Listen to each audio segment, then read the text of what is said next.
Hello everyone, welcome to only IAS. Now आज के इस वीडियो में पीएसआईआर के डेली आंसर राइटिंग इनिशिएटिव के अंदर हम डे 3 के क्वेश्चन और आंसर को डिस्कस करने वाले हैं। इससे पहले डे 1 और डे 2 इन दोनों ही दिनों के क्वेश्चन और आंसर के डिस्कशन वीडियोस ऑलरेडी यूट्यूब पे अपलोड किए जा चुके हैं। आप वहां जाकर उसे चेकआउट कर सकते हैं। साथ ही साथ इन क्वेश्चन के जो मॉडल आंसर पीडीएफ्स है वो आपको ओनली आईएएस के टेलीग्राम ग्रुप पे मिल जाएंगे। आप वहां जाकर उसको डाउनलोड कर सकते हैं। नाउ आज के इस वीडियो की तरफ बढ़ते हुए हम डे 3 के क्वेश्चंस को देखते हैं। सबसे पहले आज का जो टॉपिक है that is regarding theories of the state, जिसके अंदर तीन मेन थ्योरीज आती हैं, pluralist theory, post colonial theory and third is feminist theory. तो इनके ऊपर जो भी इंपॉर्टेंट क्वेश्चंस हैं, जिस पर्टिकुलर थीम्स के ऊपर यूपीएससी रिपीटेडली क्वेश्चंस पूछता है, उसी थीम्स के ऊपर हमने क्वेश्चन को फ्रेम करने की कोशिश की है। द फर्स्ट क्वेश्चन जो कि आपको डे 3 का जो आपको अटेम्प्ट करना था that was regarding feminist theory. तो क्वेश्चन बोलता है that you have to comment on the feminist theory of state. So अगर आप ध्यान से समझिए तो ये बहुत ही स्ट्रेट फॉरवर्ड क्वेश्चन है। इस क्वेश्चन को आप डायरेक्टली अटेम्प्ट कर सकते हैं और इस पर्टिकुलर क्वेश्चन की जो वर्ड लिमिट है that would be around 150 words. ये 10 मार्क का क्वेश्चन है, इसलिए आपको इसके ऊपर बहुत ज्यादा नहीं लिखना है, बट आपके पास कुछ कंटेंट रेडी होना चाहिए। साथ ही साथ इस क्वेश्चन को लिखने के लिए आपके पास स्कॉलर के नेम्स और जो स्कॉलर के डिफरेंट थ्योरीज वगैरह हैं वो सब रेडी होने चाहिए। बिकॉज देखिए, जब हम फेमिनिस्ट थ्योरी को बताएंगे सो अल्टीमेटली हमें उन फेमिनिस्ट स्कॉलर्स के बारे में बताना होगा कि फेमिनिस्ट स्कॉलर्स स्टेट के पर्सपेक्टिव में क्या बोलते हैं। अलग तरीके के जो फेमिनिस्ट स्कॉलर्स हैं, जो सोशल फेमिनिस्ट हैं, जो लिबरल फेमिनिस्ट हैं, जो रेडिकल फेमिनिस्ट स्कॉलर्स हैं, उन सब की क्या पर्सपेक्टिव है स्टेट के ऊपर, वो किस तरीके से स्टेट को देखते हैं, ये सब चीजें हमें इस क्वेश्चन के अंदर एक्सप्लेन करना है। सो देखिए, जब भी आप क्वेश्चन को देखते हैं तो फर्स्ट जो आपके पास अप्रोच होना चाहिए that is to break the question. मतलब इस क्वेश्चन को ब्रेक कीजिए, इस क्वेश्चन को छोटे पार्ट्स में डिवाइड कीजिए and then try to answer that particular question. तो इस क्वेश्चन को भी अगर आप देखिए तो फेमिनिस्ट थ्योरी अगर पूछ रहे हैं तो जैसा मैंने आपको बताया, कोशिश करना है आपको कि इस फेमिनिस्ट के थ्योरी को भी सोशल फेमिनिस्ट, लिबरल फेमिनिस्ट और रेडिकल फेमिनिस्ट, बिकॉज तीनों के ही अपने अलग पर्सपेक्टिव है स्टेट के ऊपर, राइट। तो हमें कोशिश करनी है कि जब हम अपना आंसर दें तो हम तीनों के पर्सपेक्टिव को यहां पर साथ में लिखें। ऐसा नहीं करना है कि सिर्फ किसी आप एक स्कूल ऑफ थॉट को उठाकर सिर्फ उनके पर्सपेक्टिव लिख रहे हैं, बिकॉज वो वन साइडेड आंसर हो जाएगा। बट हमें कोशिश करनी है कि अपने आंसर को मल्टी डायमेंशनल बनाना है। ठीक है, सो चलिए इस आंसर को स्टार्ट करते हैं। सबसे पहले हम इस पर्टिकुलर आंसर का अप्रोच देखते हैं कि हमें अप्रोच किस तरीके से करना है। अब देखिए, जब भी आपको किसी स्टेट की थ्योरी का क्वेश्चन आता है, मतलब थ्योरीज ऑफ द स्टेट से क्वेश्चन आता है, तो इंट्रोडक्शन में आपको कोशिश करनी है कि हमेशा किसी स्टेट की इंपॉर्टेंस को बताइए। मतलब कि पॉलिटिकल साइंस के अंदर स्टेट की एग्जैक्टली इंपॉर्टेंस क्या है, क्यों आखिर जितने भी स्कॉलर्स हैं वो सब स्टेट की इंपॉर्टेंस के पीछे जाते हैं, क्यों फेमिनिस्ट थ्योरीज जो हैं वो स्टेट के आसपास ही बनी। तो सबसे पहले हम स्टेट की इंपॉर्टेंस बताएंगे। अब आपको याद होगा कल के वीडियो के अंदर भी एक ऐसा क्वेश्चन आया था, राइट, जहां पर हमने लिबरलिज्म और जो न्यू लिबरलिज्म था उसके बारे में डिस्कस किया था। वहां पर भी इंट्रोडक्शन के अंदर हमने सबसे पहले स्टेट की इंपॉर्टेंस बताई थी। सो आई होप आप इस चीज को समझ गए कि जब भी थ्योरीज ऑफ द स्टेट वाला क्वेश्चन आएगा तो try to start with definition of state, importance of state. तो यहां पर हमारे पास दो इंपॉर्टेंट स्कॉलर्स हैं।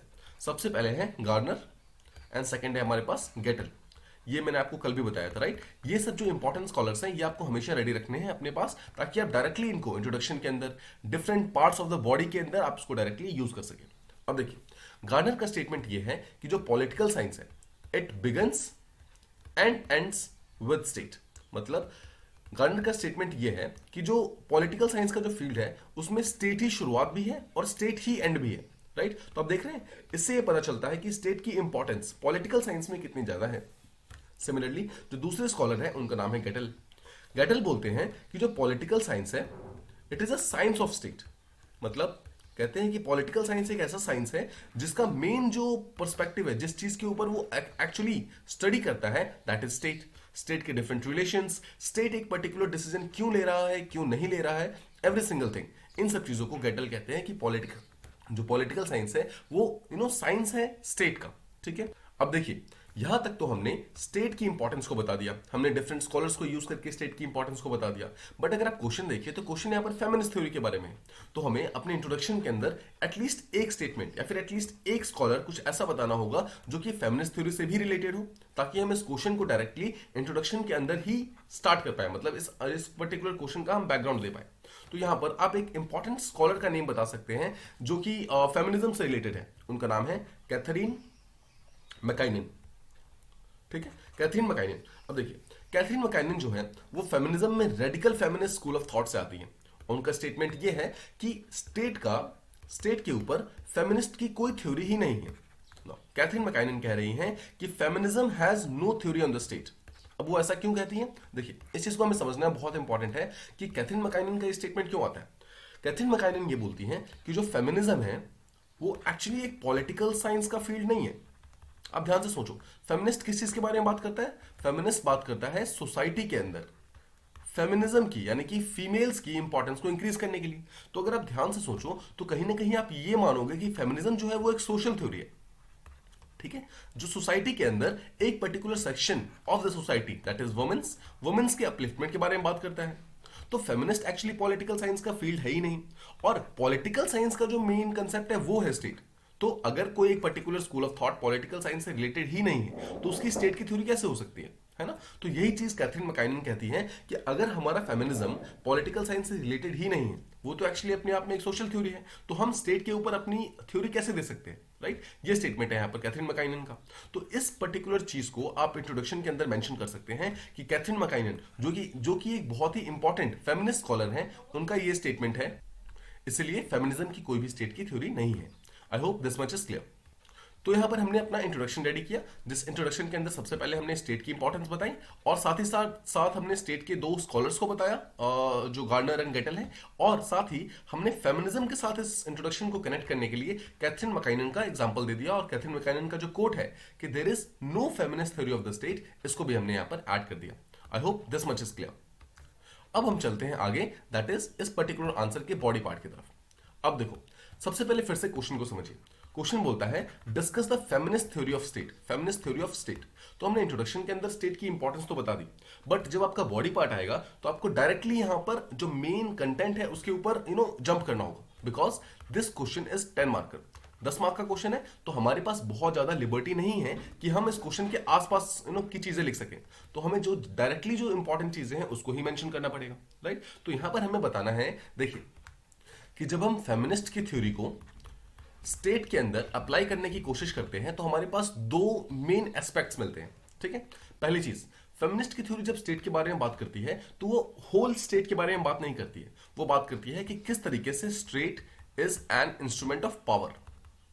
इंस्ट्रूमेंट ऑफ पावर मतलब कि सिंपल वर्ड्स में बोले तो स्टेट के अंदर पावर डिस्ट्रीब्यूशन किस तरीके से है, मतलब पावर्स किसके पास है, एंड पावर जो है that to related with gender, मतलब मेल के पास है या फिर फीमेल के पास है, इस चीज के बारे में सबसे पहले स्टेट बात करती है। तो फर्स्ट जो एस्पेक्ट है वो तो ये हो गया कि वो बात करता है कि पावर किसके पास है, और सेकंड जो फेमिनिस्ट थ्योरी बात करता है वो बात करता है कि जो पब्लिक स्फेयर है उसके अंदर रेगुलेशन किसका है, मतलब कि स्टेट किस तरीके से चीजों को रेगुलेट कर रहा है इन पब्लिक स्फेयर।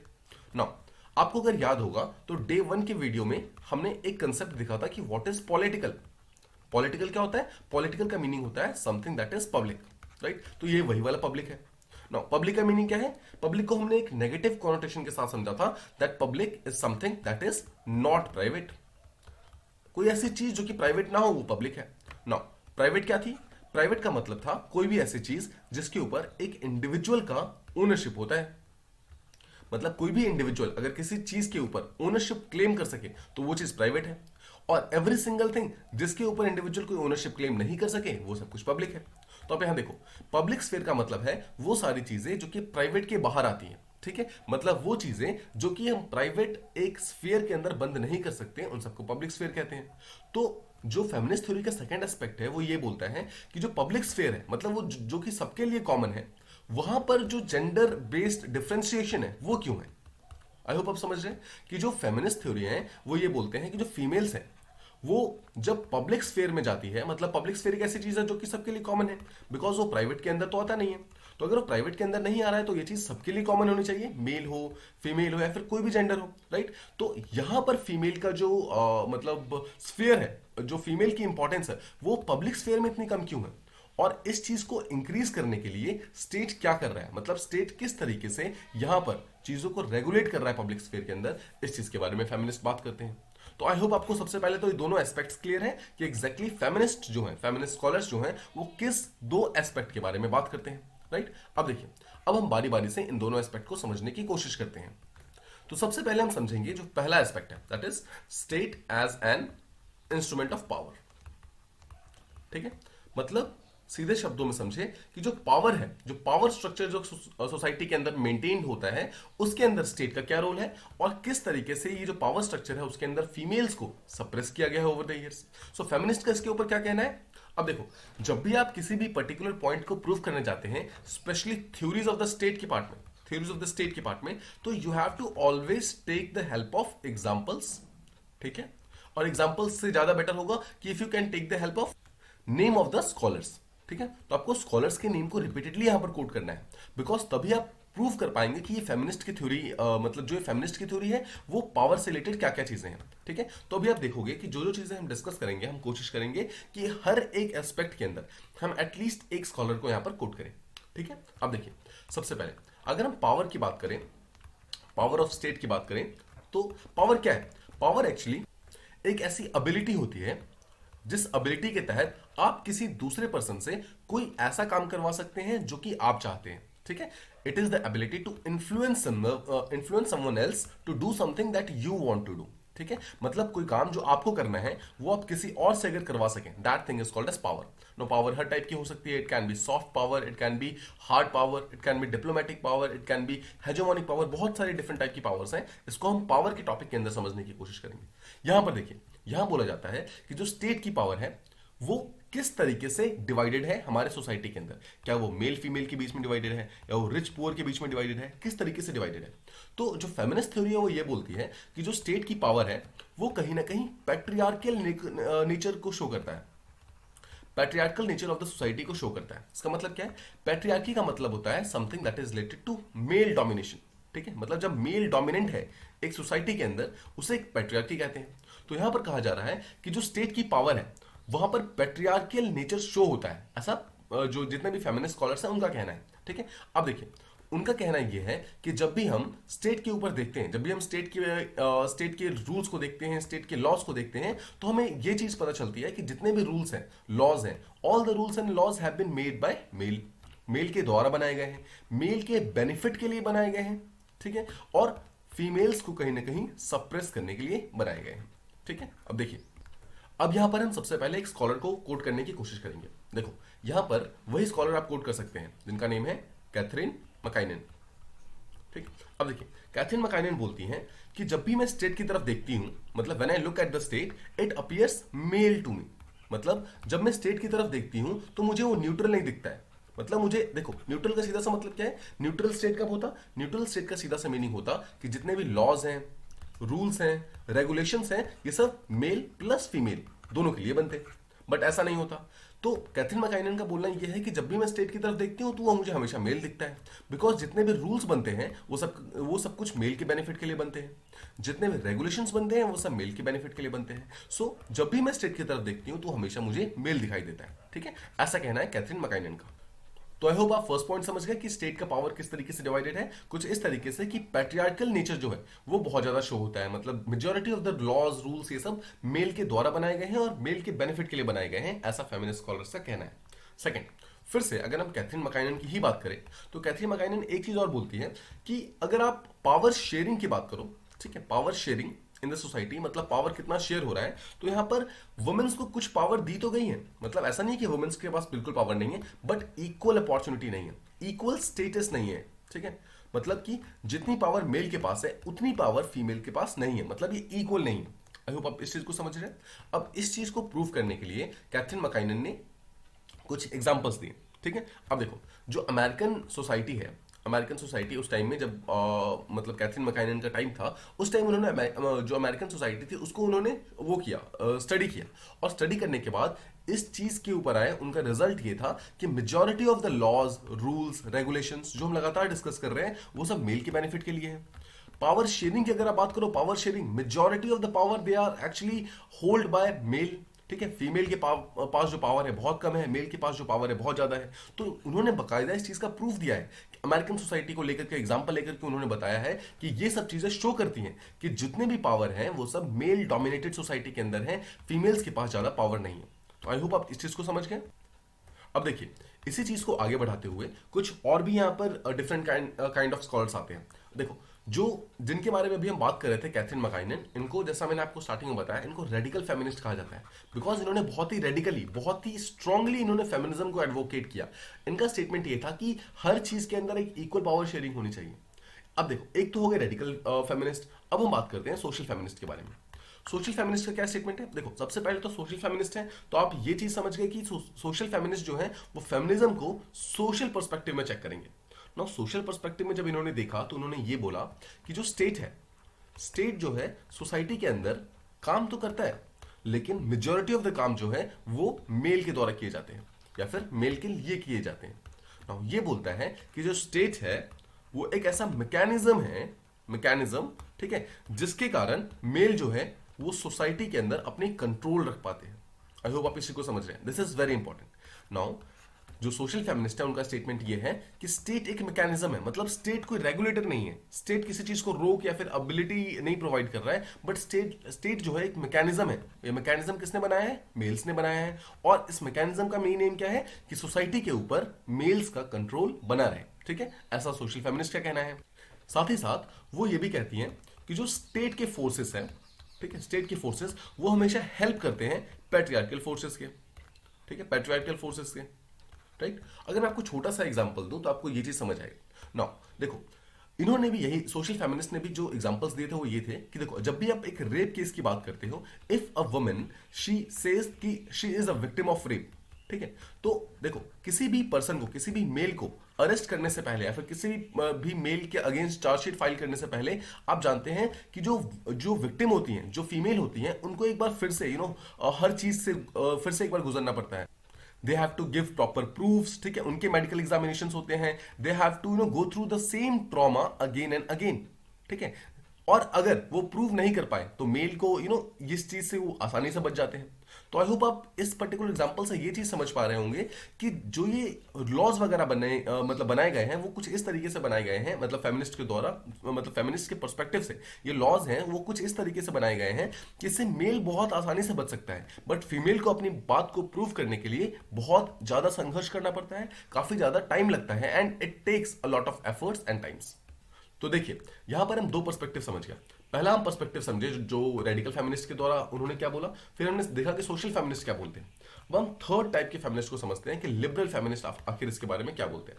अब देखो, लिबरल जो फेमिनिस्ट हैं उनका जो सबसे इंपॉर्टेंट एग्जाम्पल है दैट इज जिल्ला आइजनस्टाइन, आइजनस्टाइन, ठीक है, इनका नाम याद रखिएगा, she is very very important. अब देखिए, इन्होंने एक किताब लिखी, radical future, radical future of liberal feminism, ठीक है, इन्होंने किताब लिखी। अब इस किताब के अंदर मेन चीज जो उन्होंने ये बताई कि देखो, जितने भी लिबरल स्टेट्स होते हैं, ठीक है, लिबरल स्टेट्स क्या होता है आपको याद होगा, जिसके बारे में हमने कल बात की थी कि जो वेस्टर्न डेमोक्रेसीज हैं वो इतने ज्यादा इंडिविजुअलिज्म के ऊपर फोकस करते हैं, मार्केट डोमिनेशन के ऊपर फोकस करते हैं कि उन्हें आज हम लिबरल स्टेट्स बोलते हैं, ठीक है। तो जिल्ला आइजनस्टाइन का कहना यह था कि जो लिबरल स्टेट होते हैं वो ऐसा नहीं कि कुछ भी नहीं करते फीमेल्स के बेनिफिट के लिए, वो लोग कुछ ना कुछ तो डेफिनेटली करते हैं। वो सोसाइटी के अंदर एक इक्वालिटी लाने की कोशिश करते हैं, सोसाइटी के अंदर इक्विटी मेंटेन करने की कोशिश करते हैं, सोसाइटी के अंदर मेल प्लस फीमेल दोनों को ही अपॉर्चुनिटी प्रोवाइड करने की कोशिश करते हैं।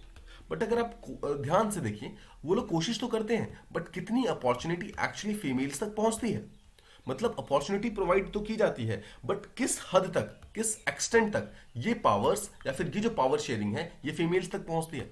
This is the biggest question of Eisenstein, ठीक है। उनका कहना यह है कि सिर्फ कोशिश करने से कुछ नहीं होगा, हमें इस पर्टिकुलर जो सेकंड है, जो आउटपुट है, इसको इंक्रीज करने की जरूरत है, ठीक है। और एक चीज जो वो कहते हैं कि ये है कि जो मेल का पावर है वो सोसाइटी के ऑलमोस्ट एवरी सिंगल पर्सपेक्टिव के अंदर एम्बेडेड है।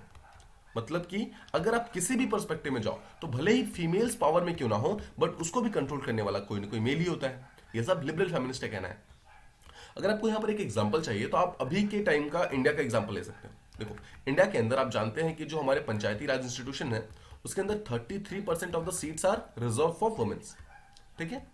अब सीट्स तो और देखिए ऑल दो रिजर्व्ड है, मतलब कि 33% जो बनेंगी जो पंचायत में डिफरेंट पोजीशंस पे आएंगी वो वुमेन्स होंगी। बट द पॉइंट बीइंग, आपने एक यहां पर कंसेप्ट सुना होगा, सरपंच पति का कंसेप्ट, सरपंच पति का कंसेप्ट। सिंपल वर्ड्स में समझे, so even if a women becomes a sarpanch of a particular place, मतलब अगर कोई महिला किसी जगह की सरपंच बन भी जाए तो भी उसके सारे काम करने वाला, उसके सारे ऑर्डर्स टाइप करने वाला एंड एवरी सिंगल डिसीजन लेने वाला उसका या तो हस्बैंड होता है या फिर कोई फैमिली का मेल मेंबर होता है। ठीक है, सो दिस इज कॉल्ड कि मेल की जो पावर है वो सोसाइटी के हर स्ट्रक्चर में ऑलरेडी इंबेडेड है और वो चीज वहां से निकल नहीं रही है। तो देखिए, डिफरेंट टाइप की फेमिनिस्ट थ्योरीज के द्वारा हमने यहाँ पे इसको डिस्कस करने की कोशिश की कि स्टेट का जो पावर का जो कंट्रोल है, पावर शेयरिंग जो है वो किस तरीके से डिवाइडेड है और फेमिनिस्ट के इसके ऊपर थ्योरी क्या है। तो आई होप आप इस चीज को समझ गए। अब देखो, इस चीज के बारे में हम एक चीज बोल सकते हैं कि जो फीमेल्स हैं या फिर जो वुमेन्स हैं, उनको अगर आप स्टेट के पावर शेयरिंग में एक इक्वल इंपॉर्टेंस नहीं दोगे और अगर आप इनको एक्सक्लूड कर दोगे तो इसके बहुत ज्यादा वाइडर इंप्लीकेशंस हमारे सोसाइटी पे देखे जाएंगे। जैसे कि देखो, अभी के टाइम में अगर आप रशिया यूक्रेन वॉर को देखोगे तो majority of the decisions are taken by male, right. All the wars are fought by male, but जो वॉर की विक्टिम्स वगैरह है उसमें तो फीमेल्स भी आती है ना। सोचो, जो यूक्रेनियन फीमेल्स हैं, they have been murdered, they have been raped by in this particular war, right. तो देखो, तो जो फीमेल्स है, हो सकता है कि फीमेल्स अगर ये डिसीजन लेती तो ये वॉर नहीं होता, मतलब this is the kind of statement that feminist give, right. तो उनका स्टेटमेंट ये है कि because of these things, because of some decisions by men, यहां पर फीमेल्स भी सफर करती हैं। ठीक है, अगर आप दूसरा देखो तो बहुत सारे ऐसे लॉज बनते हैं, अनफेवरेबल लॉज, मतलब कि कुछ ऐसे लॉज जो हमने ऊपर डिस्कस किए, जैसे रेप लॉज के बारे में बात किया हमने। तो अगर आप ऐसे लॉज के बारे में बात करोगे जहां पर majority of the benefit males को मिलता है, फीमेल को उतना बेनिफिट नहीं मिलता है, राइट। थर्ड, अगर आप बात कीजिए तो एनवायरमेंटल डिग्रेडेशन, तो जितने भी आप कार्बन एमिशन, डेवलपमेंट का जो राइज है, अगर आप देखोगे तो मेजॉरिटी लीडर्स वगैरह जो हैं वो यहाँ पर मेल है, राइट। तो इसी कारण लेकिन जो प्रॉब्लम्स हो रही है वो फीमेल्स को भी हो रही हैं, राइट। तो ये सब चीजें शो करती हैं कि अगर हम फीमेल को एक इक्वल इंपॉर्टेंस नहीं देंगे, उनको अगर हम एक इक्वल जगह नहीं देंगे सोसाइटी के अंदर, तो कहीं ना कहीं एक इक्वल स्ट्रक्चर सोसाइटी के अंदर बनाना काफी ज्यादा टफ हो जाएगा। तो ये तो हम समझे first aspect of the feminist theory, जो हमने स्टार्टिंग में डिस्कस किया था कि फेमिनिस्ट थ्योरी का जो पहला एस्पेक्ट है, मतलब पहला एस्पेक्ट किससे बात करता था कि किस तरीके से state is an instrument of power या फिर पावर शेयरिंग, तो उसके बारे में हमने बात कर लिया। Now let's talk about the second aspect. देखिए, सेकंड एस्पेक्ट जो है वो बोलता है कि जो स्टेट है, it is an instrument of regulation in public sphere. आपको याद होगा रेगुलेशन इन पब्लिक स्फीयर, ठीक है, जो हमने ऊपर डिस्कस किया था। अब देखिए, इसको समझने की कोशिश करते हैं। अब जब आप इसके बारे में बात करेंगे तो वंस अगेन हम डिवाइड करेंगे अपने आंसर को different kind of feminist scholars, different kind of feminist school of thought, इन सबके बीच में डिवाइड करने की कोशिश करेंगे। तो सबसे पहले हम यहां पर समझते हैं कि लिबरल फेमिनिस्ट है वो क्या बोलते हैं कि पब्लिक स्फीयर के अंदर रेगुलेशन कितना है। तो यहां पर जो लिबरल फेमिनिस्ट है वो काफी ज्यादा लिबरल है। उनका कहना यह है कि स्टेट जो है वो न्यूट्रल होकर काम कर रहा है। न्यूट्रल होकर काम कर रहा है, इसका मतलब क्या है, याद होगा आपको स्टार्टिंग में हमने बात की थी, जहां पर लिबरल फेमिनिस्ट बोलते हैं कि स्टेट एटलीस्ट कोशिश कर रहा है, मतलब अपॉर्चुनिटीज प्रोवाइड कर रहा है फीमेल्स को आगे बढ़ने की। वो अलग बात है कि रिजल्ट अभी तक नहीं मिल पा रहे हैं, बट एटलीस्ट अपॉर्चुनिटी प्रोवाइड कर रहा है। तो इसका मतलब यह है कि लिबरल फेमिनिस्ट बोलते हैं कि अपॉर्चुनिटी प्रोवाइड करने में, इक्वालिटी प्रोवाइड करने में, वुमेन्स की कंडीशन को इंप्रूव, जो कंडीशंस हैं उनको इंप्रूव करने में जो स्टेट का एक इंपॉर्टेंट रोल रहा है। ठीक है, मतलब फेमिनिज्म को जो इंक्रीज करना है, फेमिनिस्ट की जो वैल्यूज है, फीमेल्स की जो वैल्यू है उसको इंक्रीज करने में स्टेट का एक इंपॉर्टेंट रोल रहा है। फॉर एग्जाम्पल, अगर आप एग्जाम्पल ले लीजिए तो स्टार्टिंग में जो वोटिंग राइट्स थी वो सिर्फ और सिर्फ मेल्स के पास हुआ करती थी, बट लेटर ऑन स्टेट केम, ठीक है, स्टेट केम और उन्होंने बोला कि वोटिंग राइट्स अब फीमेल्स के पास भी रहेंगी, right. So this was a good step obviously. Second, अगर आप देखोगे तो बहुत सारे ऐसे वेलफेयर स्कीम्स चलाई जाती हैं, राइट। डेवलप्ड कंट्रीज में, डेवलपिंग कंट्रीज में हर तरफ ही फीमेल स्पेसिफिक स्कीम्स मतलब काफी ज्यादा स्टार्ट की जाती हैं। तो ये भी शो करता है कि जो स्टेट है वो कहीं ना कहीं एटलीस्ट कोशिश कर रहा है, कुछ ना कुछ ऐसे डिसीजंस ले रहा है कि पब्लिक स्फीयर के अंदर, मतलब something that is common to both male and female, at least वहां पर फीमेल्स को इक्वल इंपॉर्टेंस मिले, हर चीज मिले, राइट। तो अब देखिए, इसी चीज को आगे बढ़ाते हुए एक स्कॉलर आती हैं, सूजन मॉलर वोकिन, ठीक है, सूजन मॉलर वोकिन। अब देखिए, इनका एक बुक आती है जेंडर, जस्टिस एंड फैमिली, ठीक है। ये जो बुक आती है वो इसी स्टेटमेंट को सपोर्ट तो करती हैं। वो बोलती हैं कि इस बात में कोई डाउट नहीं है कि स्टेट का जो इंटरवेंशन है इट इज डिजायरेबल, मतलब कि फीमेल्स की वैल्यू को इंक्रीज करने के लिए, इक्वालिटी इंक्रीज करने के लिए स्टेट को इंटरवीन करना पड़ेगा और स्टेट का इंटरवीन करना डिजायरेबल भी है। बट उनका स्टेटमेंट ये भी है कि अभी तक टिल येट, मतलब अभी तक ये चीज बेनिफिशियल नहीं हुई है। जैसा कि हमने स्टार्टिंग में बात की थी कि स्टेट कोशिश तो कर रहा है, अपॉर्चुनिटीज प्रोवाइड कर रहा है, बट उसका आउटपुट जो है वो अभी तक वुमेन्स को बहुत ज्यादा देखने को नहीं मिला है, ठीक है। सो सूजन का भी कहना यही है कि ऑल्दो डिजायरेबल तो है, मतलब स्टेट इंटरवीन करे, सब कुछ करे, अच्छी बात है, लेकिन वो बेनिफिशियल अभी तक नहीं हुआ है, मतलब अभी तक किसी भी तरीके का कोई भी इंपॉर्टेंस उसने शो नहीं किया है अभी तक, ठीक है। अब देखिए इसी से रिलेटेड एक और जो बहुत बड़ा क्रिटिसिज्म जो कि फेमिनिस्ट देते हैं वो ये है कि पब्लिक स्फीयर तो ठीक है, बट जब प्राइवेट स्फीयर की बात आती है, प्राइवेट स्फीयर में फीमेल्स रिलेटेड या फिर फेमिनिस्ट को इक्वालिटी प्रोवाइड करने के लिए कोई भी एक पर्टिकुलर लॉज नहीं है, स्टेट कभी भी रेगुलेशन प्रोवाइड नहीं करता है, राइट। इसलिए एक स्टेटमेंट दिया गया था that personal is political, personal is political. इसको इस चीज को समझिए, यहां पर पॉलिटिकल का सेंस वो होता है समथिंग दैट इज पब्लिक, जैसा हमने स्टार्टिंग में बात की थी फर्स्ट डे 1 के वीडियो में। देखो जो पब्लिक स्फेयर है वहां पर तो आप फीमेल्स को अपॉर्चुनिटी प्रोवाइड करने की पूरी कोशिश कर रहे हो, आप इक्वालिटी प्रोवाइड कर रहे हो, बट जो पब्लिक स्फेयर है वहां पर तो ये चीजें प्रोवाइड नहीं की जा रही है। प्रोवाइड नहीं करने के कारण जो पर्सनल स्फेयर है वहां पर अभी भी कहीं ना कहीं फीमेल्स काफी ज्यादा सप्रेस्ड है। नाउ अगर आप एग्जांपल ले तो डोमेस्टिक वायलेंस हो गया, ठीक है, फिर रिप्रोडक्टिव राइट्स प्रोवाइड नहीं की जाते हैं, मतलब कि they are not asked before, मतलब whether they want to increase the family और not. Then we have marital rape का कंसेप्ट, राइट। ये सब शो करता है कि पॉलिटिकल स्फेयर में तो फीमेल्स की वैल्यू कंपैरेटिवली इंक्रीज हो रही है, मतलब स्टेट काम कर रहा है, बट जब पर्सनल स्फेयर की बात आती है तो वहां पर स्टेट कोई भी काम नहीं कर रहा है, राइट। तो इसलिए फेमिनिस्ट स्कॉलर्स का ये एक बहुत ही इंपॉर्टेंट डिमांड है कि अगर आप पब्लिक स्फेयर को कंट्रोल कर सकते हो, रेगुलेट कर सकते हो, तो साथ में आपको पब्लिक स्फेयर को भी रेगुलेट करना चाहिए, उसको भी कंट्रोल करने की कोशिश करनी चाहिए, ताकि वहां पर भी जो फीमेल्स हैं उनको इक्वालिटी मिल सके, उनको एक इक्वल राइट्स मिल सके, ताकि आगे आकर वो अपनी बातों को कह सके, ठीक है। आई hope this much is clear. इसके अलावा जो कैथरीन मकाइनन है, कैथरीन मकाइनन, उनका स्टेटमेंट ये है कि देखो पब्लिक स्फेयर में तो ठीक है, बट प्राइवेट स्फेयर में कोई भी रेगुलेशन ना होने के कारण, स्टेट का रेगुलेशन ना होने के कारण कहीं ना कहीं जो मेल डोमिनेशन है वो बहुत ज्यादा इंक्रीज ही हो गया है, बिकॉज दे नो कि इनके अगेंस्ट कोई भी एक्शन लिया नहीं जाएगा, राइट। तो ये भी एक बहुत बड़ी प्रॉब्लम है कि स्टेट रेगुलेशन, जो स्टेट का रेगुलेशन पब्लिक स्फेयर में है बट जो प्राइवेट स्फेयर में नहीं है, इसके कारण उल्टा वुमेन्स का सबॉर्डिनेशन इंक्रीज ही हो गया, राइट। तो आप आई होप आप ये भी समझ गए, because there is no risk, there is no penalty, right. मतलब डोमेस्टिक वायलेंस के बहुत सारे केसेस जो है रिपोर्ट नहीं होते हैं, मैरिटल रेप के अगेंस्ट अभी तक हमारे इंडिया के अंदर कोई भी लॉ नहीं है, राइट। बहुत सारे ऐसे कंट्री है जहां पर कोई भी लॉ नहीं है, अगर लॉ जब बनेगा भी तो हो सकता है कि बहुत सारे केसेस यहाँ पर रिपोर्ट ही ना हो। द पॉइंट बीइंग, यहाँ पर अगर आपको प्राइवेट स्फीयर के अंदर इसको इंक्रीज करना है तो स्टेट का इंटरवेंशन प्राइवेट स्फीयर के अंदर भी इंपॉर्टेंट है, ताकि वुमेन्स को एक इक्वालिटी मिल सके, ऐसा फेमिनिस्ट स्कॉलर्स का कहना है, ठीक है। अब देखो इसके अलावा एक स्कॉलर आती हैं जिनका नाम है आइरिस मारियन यंग, ठीक है, आइरिस मारियन यंग। वो यहां पर एक न्यू कंसेप्ट लेकर आती हैं। वो बोलती हैं कि व्हाई नॉट हम एक डिफरेंशिएटेड सिटीजनशिप का कंसेप्ट लेकर आए, डिफरेंशिएटिव सिटीजनशिप का कंसेप्ट लेकर आए।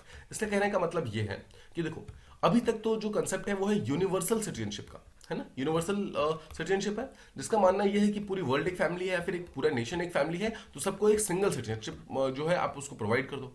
बट अगर आप ध्यान से सोचिए तो एक नेशन के अंदर या फिर वर्ल्ड के अंदर हर एक पर्सन तो इक्वल नहीं है ना। इक्वल नहीं होने के कारण इन सब लोगों को, जो अलग अलग टाइप के लोग हैं, उनको आप अलग अलग तरीके की सिटीजनशिप प्रोवाइड कीजिए। हर एक सिटीजनशिप के साथ उनको कुछ बेनिफिट्स प्रोवाइड कीजिए, ताकि उनको अपने सोसाइटी के अंदर अपलिफ्ट होने में हेल्प कर सके।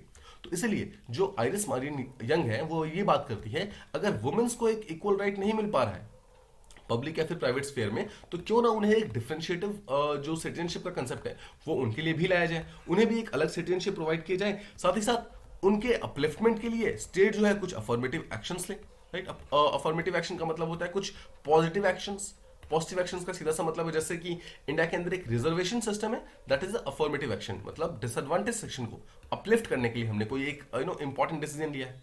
तो आइरिस मारियन यंग का कहना यह है कि वुमेन्स को अपलिफ्ट करने के लिए भी आपको कोई ना कोई अफर्मेटिव एक्शन लेना चाहिए, ताकि वुमेन्स जो है वो भी अपनी स्फीयर के अंदर बाहर निकल के अपने आप को प्रॉपर्ली एक्सप्रेस कर सके और अपनी वैल्यू को प्रॉपर्ली शो कर सके, ठीक है। सो देखो इस पर्टिकुलर क्वेश्चन के अंदर फेमिनिस्ट की जो थ्योरी हमसे पूछी गई है, हमने दो डिफरेंट पर्सपेक्टिव दिए। पहला थ्योरी ऑफ स्टेट के पर्सपेक्टिव में और दूसरा रेगुलेशन इन पब्लिक स्फीयर के पर्सपेक्टिव में, और दोनों को हमने जो डिफरेंट टाइप के जो स्कॉलर्स वगैरह हैं, अलग अलग जो स्कॉलर के व्यू पॉइंट्स हैं, उससे हमने सब्सटेंशिएट करने की कोशिश की, ठीक है। सो आई होप आपको इस क्वेश्चन का जो बॉडी पार्ट है वो प्रॉपर्ली क्लियर हो गया होगा।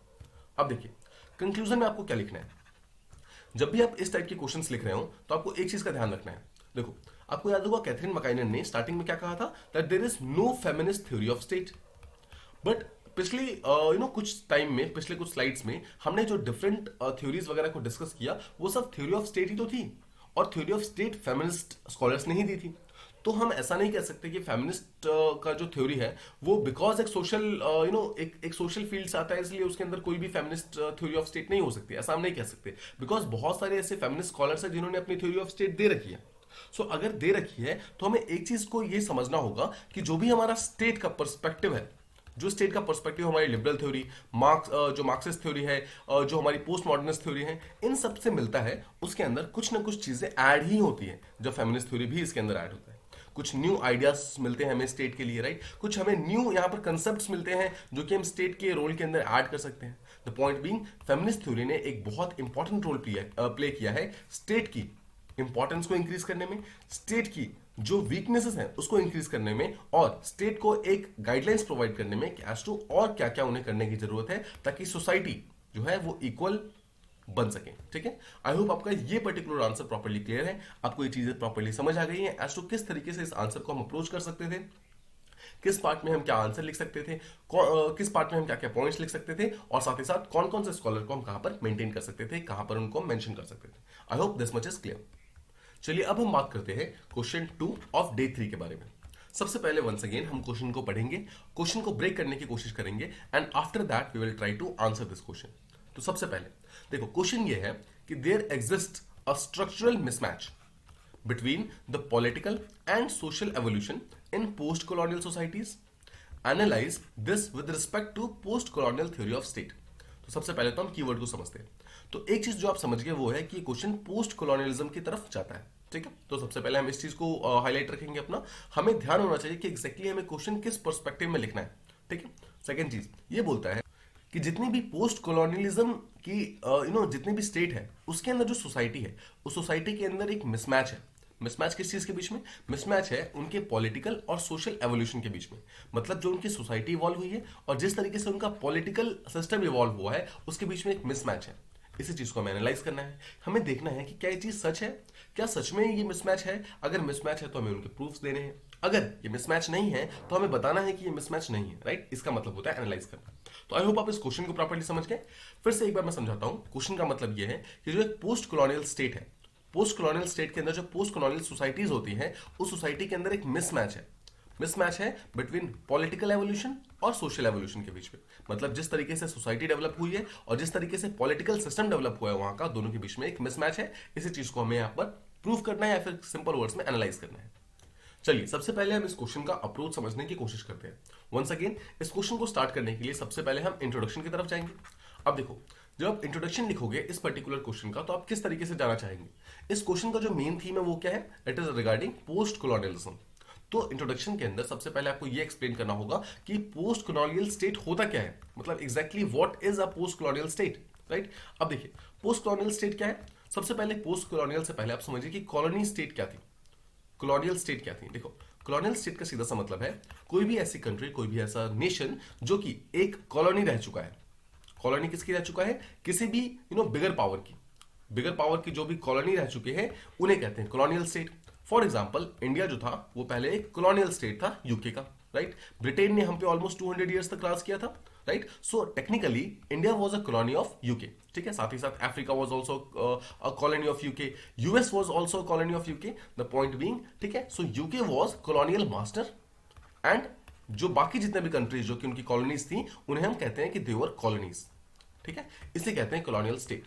सो कॉलोनियल स्टेट का मतलब सिंपल वर्ड्स में समझे तो एक बिगर पावर जब किसी छोटे स्टेट को या छोटे नेशन को ओवर पावर कर लेता है और उसके पॉलिटिकल सिस्टम, इकोनॉमिक सिस्टम, यहां तक कि सोशल सिस्टम के ऊपर भी ओवर पावर कर लेता है, उसे हम कहते हैं कॉलोनियल सिस्टम। अब जो हमारा ये क्वेश्चन है ये पोस्ट कॉलोनियलिज्म के बारे में, मतलब कि एक पर्टिकुलर कंट्री जब कॉलोनियल स्टेट से बाहर निकल जाती है, मतलब पोस्ट कॉलोनियलिज्म में आ जाती है, उस पर्टिकुलर टाइम के बारे में बात करता है। तो अगर हम यहां पर एग्जांपल लें तो एग्जांपल में यहां पर जितने भी थर्ड वर्ल्ड कंट्रीज हैं वो सब आएंगे, right, including India. Third world countries को हम क्या कह सकते हैं? They are also called as developing countries, मतलब ऐसे कंट्रीज जो भी डेवलप होने की कोशिश कर रही हैं। ये सारी कंट्रीज में से बहुत सारी कंट्रीज ऐसी थी जिनके ऊपर यूके ने, फ्रांस ने, राइट, इन सब जो कंट्रीज जो कि कॉलोनियल पावर्स थी, कॉलोनियल मास्टर्स थे, उन लोगों ने अपनी कॉलोनी बना रखी थी, राइट। अभी भी बहुत सारे ऐसे आइलैंड्स हैं, बहुत सारे ऐसे कंट्रीज हैं जो कि एक दूसरे जो किसी दूसरे कंट्री की कॉलोनीज हैं, राइट। अब देखिए आई होप आप यहाँ पर मेन पर्सपेक्टिव समझ गए कि एग्जैक्टली पोस्ट कॉलोनिज्म, जो पोस्ट कॉलोनियलिज्म का जो कंसेप्ट है वो है क्या। देखिए वंस अगेन मैं आपको शॉर्ट में समझाता हूँ। पोस्ट कॉलोनियलिज्म का मतलब है a state which had a colonial past.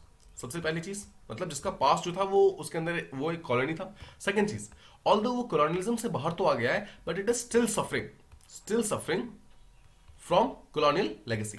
मतलब कि जो जब वो कॉलोनियलिज्म में था उस टाइम उसके पास जो भी स्ट्रक्चर्स थे, जो भी फीचर्स थे, उससे कहीं ना कहीं वो अभी भी सफर कर रहा है। इसे हम कहते हैं नियो कॉलोनियलिज्म। ठीक है, नियो कॉलोनियलिज्म। देखो अगर आपको नियो कॉलोनियलिज्म समझना है तो सिंपल वर्ड्स में आप ट्रेड के पर्सपेक्टिव में समझ सकते हैं कि बहुत सारे छोटे कंट्रीज अभी भी बड़े कंट्रीज के ऊपर ट्रेड के लिए आश्रित है। मतलब वो अभी भी डिपेंडेंट है। मतलब जब तक जो बिगर कंट्री है वो उन्हें छोटे कंट्रीज को सप्लाई प्रोवाइड ना करे, रॉ मटेरियल्स प्रोवाइड ना करे, फिनिश्ड प्रोडक्ट्स प्रोवाइड ना करे, तब तक छोटे स्टेट का सर्वाइव करना बहुत मुश्किल है। तो इसलिए हम अभी भी न्यू कॉलोनियलिज्म कह सकते हैं कि कहीं ना कहीं अभी भी बिगर स्टेट्स जो हैं वो छोटे स्टेट्स को जो स्मॉलर स्टेट्स हैं उनको अभी भी हेजेमनी बना करके डिफरेंट डिफरेंट तरीकों से जो कॉलोनी बनाकर रख रहे हैं। तो आई होप आप यहां तक समझ गए कि एग्जैक्टली पोस्ट कॉलोनियलिज्म का जो कंसेप्ट है वो है क्या। अब देखो ये तो हम इंट्रोडक्शन के अंदर मेंशन कर देंगे कि पोस्ट कॉलोनियलिज्म क्या है। अब हम चलते हैं आगे बॉडी की तरफ। ठीक है, एग्जैक्टली कि इस आंसर के बॉडी के अंदर हमें किस तरीके से स्टार्ट करना है। अब इस बॉडी को स्टार्ट करने के लिए हम दो डिफरेंट पर्सपेक्टिव को ले सकते हैं। राइट, पहला पर्सपेक्टिव जो है वो है neo Marxist school of thought का। देखो जो neo Marxist school of thought है वो क्या बात करता है, वो बात करता है, एक कंसेप्ट देता है कोर एंड पेरिफेरीज का। ठीक है, कोर एंड पेरिफेरीज आपने मार्क्सिज्म स्कूल ऑफ थॉट के अंदर डेफिनेटली पढ़ा होगा। अब जो कोर एंड पेरिफेरीज का कंसेप्ट है उनका कहना यह है कि कुछ कोर कंट्रीज होती हैं और कुछ इसके आसपास में पेरिफेरी कंट्रीज होती हैं। ठीक है, अब कोर कंट्रीज वो होती हैं जिसके अंदर सबसे ज्यादा पावर होता है। ठीक है, मतलब वो चीजों को प्रोड्यूस करती हैं, प्रोडक्शन भी करती हैं, फिर अपने सामानों को दूसरे कंट्री के अंदर बेचती हैं। यानी कि जो पेरिफेरी कंट्रीज हैं वो कोर कंट्री के ऊपर काफी ज्यादा डिपेंडेंट होती है। मतलब कोर कंट्री सबसे ज्यादा इंपॉर्टेंट है और जो बाकी कंट्रीज है वो सब पेरिफेरीज के अंदर आती है। ठीक है, अगर हम यहां पर पर्सपेक्टिव में समझे तो जो कोर कंट्रीज हैं सीधा सा मतलब यह है कि दे आर डेवलप्ड इकोनॉमीज। ठीक है, दे आर डेवलप्ड इकोनॉमीज, और जो पेरिफेरीज हैं दे आर डेवलपिंग इकोनॉमीज। ठीक है, वो अभी भी डेवलप होने की कोशिश कर रहे हैं, इसलिए उनको सपोर्ट चाहिए कोर कंट्रीज से। अब देखो बहुत सारे ऐसे जो स्कॉलर्स हैं जो कि नियो मार्क्सिस्ट को फॉलो करते हैं, उनका स्टेटमेंट यहां पर ये है, उनका कहना ये है कि जो पेरिफेरी कंट्रीज हैं, मतलब जितने भी डेवलपिंग कंट्रीज हैं, उनके अंदर कोई भी जब डिसीजन लिया जाता है वो डिसीजन एक्चुअली कोर कंट्रीज लेती हैं। मतलब इन कोर कंट्री के अंदर भी कुछ एक एलीट क्लास बैठा हुआ है। ठीक है, एलीट क्लास को सिंपल वर्ड्स में, पॉलिटिकल साइंस के वर्ड में बूर्जुआ क्लास कहा जाता है। ठीक है, बूर्जुआ क्लास।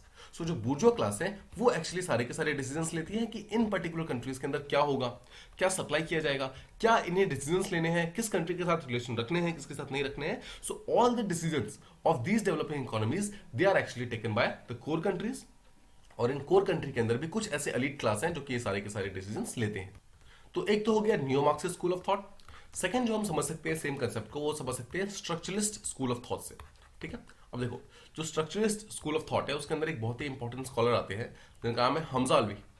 ठीक है, हमजा अलवी का स्टेटमेंट ये है कि बहुत सारे जो डेवलपिंग स्टेट्स हैं वो अब ओवर डेवलप्ड स्टेट की तरफ जा रहे हैं। Over develop. ठीक है, सो ओवर डेवलप्ड का मतलब ये नहीं है कि वो डेवलपमेंट को इंक्रीज कर चुके हैं, डेवलपमेंट को पार कर चुके हैं, इसका ये मतलब नहीं है।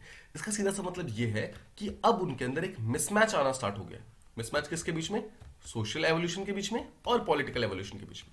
तो आई होप आप समझ रहे हैं, यही तो हमारा क्वेश्चन है। राइट, इसी चीज को तो हमें एक्चुअली डिस्कस करना है। राइट, तो इसी चीज को समझाने के लिए सबसे पहले हमने कोर एंड पेरिफेरीज को समझा दिया। उसको हमने कुछ लाइनों के अंदर हम एक्सप्लेन कर देंगे as to core and peripheries के कारण क्या हो रहा है कि कोर कंट्रीज पेरिफेरीज को कंट्रोल कर रही हैं। उसके बाद हम बताएंगे कि जो स्ट्रक्चरलिस्ट स्कूल ऑफ थॉट है उसके अंदर जो हमजा अलवी है, हमजा अलवी ने बताया है, कंसेप्ट दिया ओवर डेवलप्ड स्टेट का, और ओवर डेवलप्ड स्टेट के अंदर ही उन्होंने बताया है कि there is a mismatch in developing societies, जिसके अंदर सोशल एवोल्यूशन और जो पॉलिटिकल एवोल्यूशन है उसके अंदर एक मिसमैच है, वो दोनों पैरेलली नहीं चल पा रहे हैं। आई hope this much is clear. अब हम यहां से आते हैं क्वेश्चन के मेन पार्ट की तरफ कि एग्जैक्टली ये मिसमैच क्या है, किस तरीके से एग्जैक्टली हम कह सकते हैं कि एक सोसाइटी जो मिसमैच है पॉलिटिकल और सोसाइटल सेंस में। देखो अब हम समझते हैं कि मिसमैच क्या है। मिसमैच को समझने के लिए सबसे पहले तो देखिए सीधा सा कहना यह है कि किसी एक पर्टिकुलर कंट्री, स्पेशली जो डेवलपिंग इकोनॉमीज है, डेवलपिंग, ठीक है, उनका जो पॉलिटिकल सिस्टम है वो तो डेवलप हो चुका है, लेकिन जो उनकी सोसाइटल सिस्टम है वो अभी तक अंडर डेवलप्ड है। अंडर डेवलप्ड इसका मतलब क्या है? ये अभी भी फ्यूडल है, ये अभी भी ट्रेडिशनल है, ये अभी भी सुपरस्टिशंस पे फॉलो करती है। ठीक है, अब देखो फिर समझो, जो पॉलिटिकल सिस्टम है, पॉलिटिकल सिस्टम का मतलब है कि एक प्रॉपर डेमोक्रेसी वहां पर फॉलो होनी स्टार्ट हो गई है, मतलब कि पॉलिटिकल सिस्टम डेवलप हो चुका है। बट जो सोसाइटल सिस्टम है वो अभी तक कहीं ना कहीं डेवलप नहीं हो पाया है, वो अभी तक अंडर डेवलप्ड है। इसके कारण हम कह रहे हैं कि ये एक टाइप का मिसमैच है।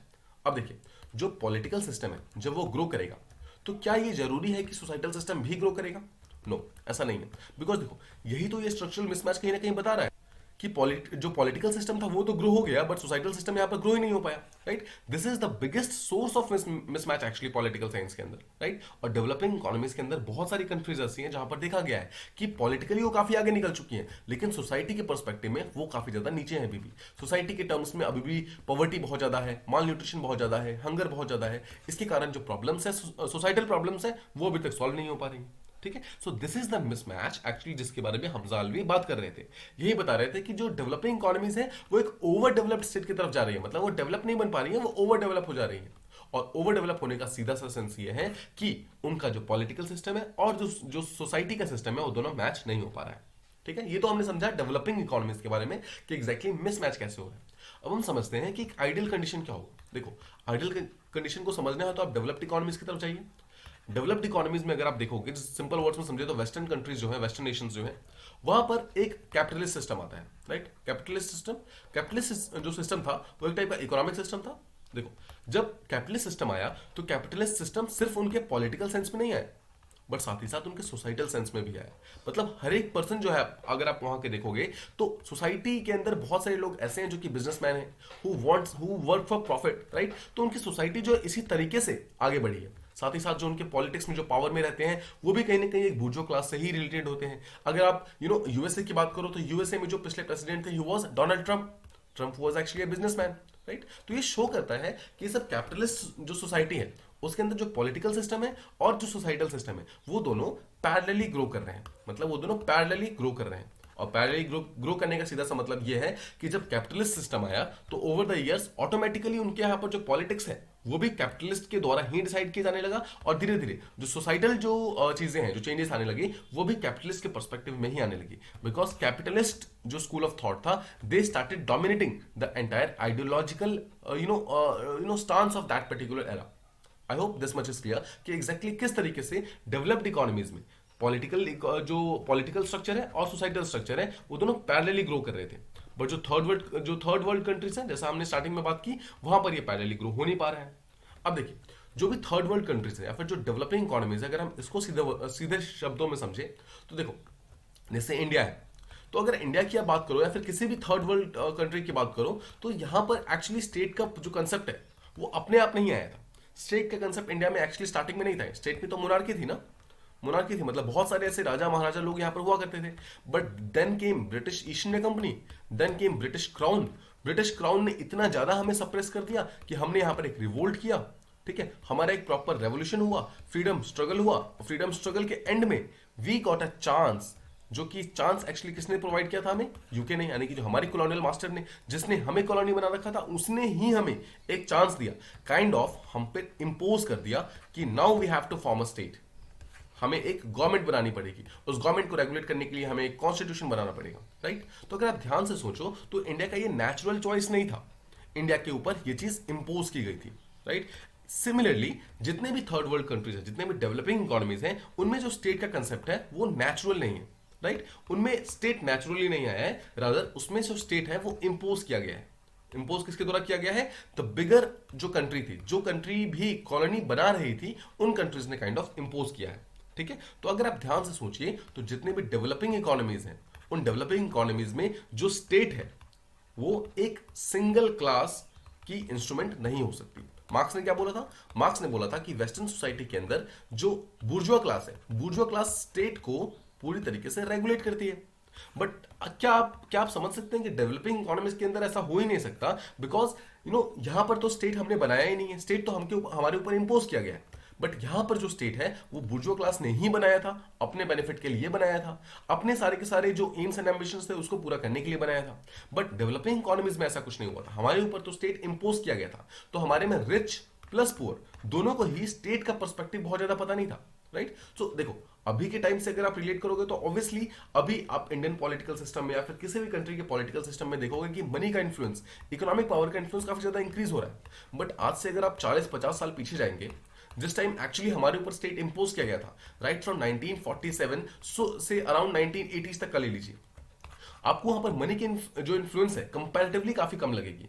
वहां पर आपको कुछ ऐसा नहीं लगेगा कि एक पर्टिकुलर क्लास या फिर जो इकोनॉमिक क्लास के कुछ लोग हैं वो लोग डोमिनेट करने की कोशिश कर रहे हैं। आपको उस टाइम के पॉलिटिकल सिस्टम के अंदर, इंडियन पॉलिटिकल सिस्टम के अंदर almost every single aspect of the society से लोग मिल जाएंगे, rich plus poor plus peasants, right, हर एक पर्सन मिल जाएगा। 1960s के आसपास में जब ग्रीन रेवोल्यूशन आता है, ग्रीन रेवोल्यूशन आने के बाद जो पीजेंट क्लास थी वो भी पॉलिटिकल सिस्टम के अंदर एंटर करना स्टार्ट कर दी, right. Obviously the reason was economic system, मतलब इकोनॉमी इनका स्ट्रांग होने के कारण इन्होंने एंटर किया। But the point was green revolution आने के बाद जो पीजेंट्स की इंपॉर्टेंस थी वो बढ़ गई, उसके कारण इन्होंने भी पॉलिटिकल सिस्टम के अंदर एंटर कर लिया। तो घुमा फिरा के बात ये है कि डेवलपिंग इकोनॉमीज के अंदर जो स्टेट है वो एक इंपोर्टेड कंसेप्ट है, या फिर सीधे शब्दों में कहे तो एक इम्पोज्ड कंसेप्ट है। बट जो डेवलपिंग इकोनॉमीज है, जो सॉरी डेवलप्ड इकोनॉमीज है, वो वहां पर एक नेचुरल कंसेप्ट है। ये बहुत बड़ा डिफरेंस है, ये बहुत बड़ा मिसमैच है जो कि डेवलपिंग इकोनॉमीज के अंदर हो रहा है कि जो पॉलिटिकल सिस्टम है और जो हमारा सोसाइटल सिस्टम है वो दोनों साथ में नहीं चल पा रहे हैं, राइट, दोनों ही अलग अलग चल रहे हैं।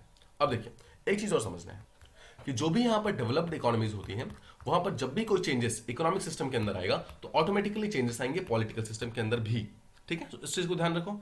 बट जो हमारी पोस्ट कॉलोनियलिस्ट स्टेट्स हैं या फिर सिंपल डेवलप्ड इकोनॉमीज हैं, सो डेवलपिंग इकोनॉमीज हैं, अगर आप इसकी बात करो तो जरूरी नहीं है कि यहां पर कोई भी अगर इकोनॉमिक सिस्टम के अंदर चेंज आए तो सेम चेंज पॉलिटिकल सिस्टम के अंदर आएगा, बिकॉज यहां पर दोनों के अंदर मिसमैच है। एक जो है दूसरे के ऊपर डिपेंडेंट नहीं है, यहां पर एक जो है दूसरे के ऊपर डिपेंडेंट है डेवलप्ड इकोनॉमीज के अंदर, बट डेवलपिंग के अंदर ये चीजें एक दूसरे के ऊपर आश्रित नहीं है, इंटरडिपेंडेंट नहीं है। आई hope this much is clear. अब देखो, जो आप ये सब चीजें समझा देंगे तो आपने एक्चुअली आंसर का majority of the part already address कर दिया है। बट इस आंसर को और ज्यादा ब्यूटीफाई करने के लिए आप यहां पर कुछ और स्कॉलर्स को कोट कर सकते हैं, कुछ ऐसे स्कॉलर्स जो कि बताए कि किस तरीके से डेवलपिंग इकोनॉमीज के अंदर जो सोसाइटी है वो काफी ज्यादा फ्रेगमेंटेड है, पॉलिटिकल सिस्टम और सोसाइटी सिस्टम, जो सोसाइटल सिस्टम है उन दोनों के बीच में एक मिसमैच है। तो कौन कौन से ऐसे स्कॉलर्स हैं जो कि ये चीजें बताते हैं? देखिए, सबसे इंपॉर्टेंट है एफ.डब्ल्यू. रिग्स। एफ.डब्ल्यू. रिग्स जो है उन्होंने एक प्रिज्मेटिक सोसाइटी का मॉडल दिया था, प्रिज्मेटिक सोसाइटी का मॉडल, ठीक है। ऑल्दो आपने ये मॉडल जो है वो ऑलरेडी पढ़ा होगा, बट स्टिल इन शॉर्ट अगर मैं आपको बताऊं तो जिस तरीके से एक प्रिज्म होता है, प्रिज्म से अगर आप व्हाइट लाइट को रिफ्लेक्ट कराते हैं तो ये व्हाइट लाइट जो है 7 डिफरेंट कलर्स के अंदर डिवाइड होती है, राइट। तो अगर आप देखिए, this is called as fused state of light and this is called as diffuse state of light, है ना, diffuse state of light. But देखो, सेम तरीके से अगर आप सोसाइटी की बात करोगे, सोसाइटी के अंदर भी अगर आप एक चीज को, किसी एक सिस्टम को अगर आप लाते हैं तो वो सिस्टम एक्चुअली अलग अलग पार्ट में डिवाइड हो जाता है, ठीक है। तो देखो, कोई भी ऐसी सोसाइटी जहां पर एक साथ मॉडर्न सिस्टम और साथ में ट्रेडिशनल सिस्टम भी रह सके, मतलब एक ही सोसाइटी के अंदर अलग अलग तरीके के सिस्टम्स रह रहे हैं, जैसा आप देख रहे हो इस प्रिज्म के बीच में बहुत सारे ऐसे डिफरेंट टाइप के लाइट्स हैं जो कि प्रेजेंट होते हैं। देखो, इस तरफ व्हाइट लाइट है, इस तरफ डिफ्यूज लाइट है, बट बीच में जो है इसे कहते हैं प्रिज्मेटिक लाइट्स, राइट। तो जो प्रिज्मेटिक लाइट है वो शो करता है जहां पर ना ही वो प्योरली व्हाइट है ना ही वो पूरी तरीके से डिफ्यूज्ड हुआ है। सेम तरीके से बोला जाता है कि एक सोसाइटी जो है जिसके अंदर मॉडर्न कंसेप्ट्स भी हैं, ट्रेडिशनल कंसेप्ट्स भी हैं। तो ये सारी की सारी चीजें कहां पर लागू होती हैं? डेवलपिंग इकोनॉमीज के अंदर। तो ये बताया एफ.डब्ल्यू. रिग्स ने, ठीक है। सेकंड हम यहां पर एग्जांपल ले सकते हैं गुनार मंडल का, ठीक है। गुनार मंडल ने कंसेप्ट दिया सॉफ्ट स्टेट का, ठीक है। सॉफ्ट स्टेट का सीधा सा मतलब है कि किसी एक पर्टिकुलर कंट्री के पास अपने लॉज तो हैं, कस्टम्स हैं, रूल्स हैं, सब कुछ है, बट वो उसको बहुत स्ट्रांगली इन्फोर्स नहीं कर पा रहा है, ठीक है। ऐसे कहते हैं सॉफ्ट स्टेट। और सॉफ्ट स्टेट का कंसेप्ट उन्होंने इंडिया के पर्सपेक्टिव में ही दिया था, गुनार जो मंडल थे उन्होंने, राइट। उनका कहना यह है कि एक पर्टिकुलर सॉफ्ट स्टेट है, अगर हमें किसी एक स्टेट को सॉफ्ट स्टेट की तरह पहचानना है तो हम किस तरीके से पहचान सकते हैं?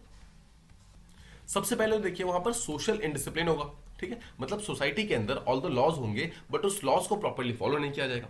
सेकंड, वहां पर काफी ज्यादा करप्शन होगा, ठीक है, करप्शन मतलब no one is taking their job seriously. And third चीज कि वहां पर लॉज तो हैं बट लॉ बहुत ज्यादा वीक है, मतलब इतने वीक है कि उन्हें ना फॉलो करने पर भी ना फॉलो करने वाले के अगेंस्ट कोई भी ज्यादा एक्शन नहीं लिया जा रहा है। ये कहना था गुनार मंडल का। तो ये भी कहीं ना कहीं डेवलपिंग इकोनॉमीज के बारे में ही बात करते हैं कि क्यों आखिर जो सोसाइटल सिस्टम है वो बहुत ज्यादा अपलिफ्ट नहीं हो पाई, कि पॉलिटिकल सिस्टम तो आगे निकल गया बट सोसाइटल सिस्टम आगे क्यों नहीं निकला, तो उन्होंने सॉफ्ट स्टेट का एग्जांपल दिया, ठीक है। थर्ड हम यहां पर एक दे सकते हैं Samuel P Huntington, Samuel P Huntington करके एक स्कॉलर हैं, उन्होंने एक एग्जांपल दिया है, उन्होंने एक कंसेप्ट दिया है पॉलिटिकल डिके का, पॉलिटिकल डिके। ठीक है, तो उनका भी कंसेप्ट ये है कि जो सोसाइटी है वो डिके हो रही है, सोसाइटी डिके हो रही है, पॉलिटिकल सिस्टम स्ट्रांग होता जा रहा है, बट सोसाइटी जो है वो उठ नहीं पा रही है, राइट। ये सब चीजें हैं। Then again we have F W Riggs. अगर आप एफ डब्ल्यू रिक्स की बात करें तो एफ डब्ल्यू रिक्स ने एक और स्टेटमेंट दिया था, एफ डब्ल्यू रिक्स ने दिया था डेवलपमेंट ट्रैप के बारे में बताया था। उन्होंने बोला कि एक डेवलपमेंट ट्रैप का कंसेप्ट होता है। सिंपल वर्ड्स में देखिए कि एक सोसाइटी के अंदर कुछ लोगों की अगर कुछ लोगों को अगर इक्वालिटी प्रोवाइड की जाती है, बट उस इक्वालिटी को प्रॉपरली मेंटेन करने के लिए उनके पास कैपेसिटी नहीं है, तो कोई फायदा नहीं है इस चीज का। तो बेसिकली उनका कहना था कि इक्वालिटी और कैपेसिटी के अंदर एक प्रॉपर कोहेजन होना चाहिए, एक प्रॉपर एक पैरेलल सा थीम चलना चाहिए, राइट। तो ये हमने डिफरेंट स्कॉलर्स को भी मेंशन कर दिया कि किस तरीके से जो एक पोस्ट कॉलोनियल सोसाइटी है उसके अंदर पॉलिटिकल सिस्टम ग्रो तो कर रहा है, बट जो सोसाइटल सिस्टम है वो ज्यादा ग्रो नहीं कर पा रहा है। So this is again a biggest problem, right. So I hope आपके ये सब चीजें प्रॉपर्ली क्लियर हो गई, ये पर्टिकुलर टॉपिक आपको प्रॉपर्ली समझ आ गया, और ये क्वेश्चन का जो अप्रोच था वो आपको प्रॉपर्ली समझ आ गया। नाउ जब आप बॉडी पार्ट को लिख लेंगे तो फाइनली आपको आंसर को एंड करना है, तो you have to conclude your answer. तो देखिए क्वेश्चन यहां पर क्या था, स्ट्रक्चरल मिसमैच के बारे में। Structural mismatch in the sense of political system, in the sense of जो सोसाइटल सिस्टम है उसके बारे में। तो बोला जा रहा है कि डेवलपिंग इकोनॉमीज में थी इन दोनों के बीच में एक मिसमैच है। तो आप इस चीज को प्रूव कर सकते हैं, आप इस चीज को बता सकते हैं कि डिस्पाइट दीज डिफरेंसेस सोसाइटी अभी भी काफी स्ट्रांगली ग्रो कर रही है, राइट, काफी स्ट्रांगली। आप इंडिया का एग्जांपल दे सकते हैं, आप इंडिया का एग्जांपल देकर यह बता सकते हैं कि किस तरीके से despite having so many diversities, despite having so many dissimilarities, still हमारी सोसाइटी काफी ज्यादा स्ट्रांग है।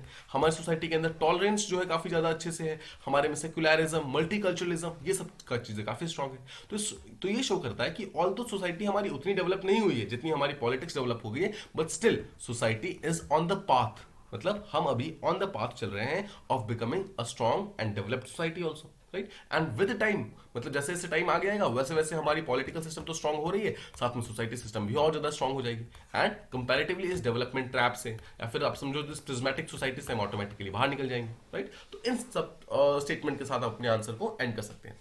So this was the analysis of both the questions. पहला क्वेश्चन जो हमने डिस्कस किया फेमिनिस्ट थ्योरी के ऊपर, और सेकंड क्वेश्चन जो हमने डिस्कस किया पोस्ट कॉलोनियलिस्ट थ्योरी के अंदर के ऊपर, दोनों को हमने प्रॉपरली डिस्कस किया। वी ट्राई टू एक्सप्लेन कि दोनों चीजों की इंपॉर्टेंट चीजें क्या थी। हमने सिर्फ क्वेश्चन को डिस्कस नहीं किया, उनके आसपास के जो इंपॉर्टेंट टॉपिक्स थे, थीम्स थे, कंसेप्ट्स थे, उनको भी प्रॉपरली समझने की कोशिश की। आई होप आपको ये टॉपिक्स प्रॉपरली समझ आ गए होंगे। This is all from this video. Thank you so much for listening and see you in the next one.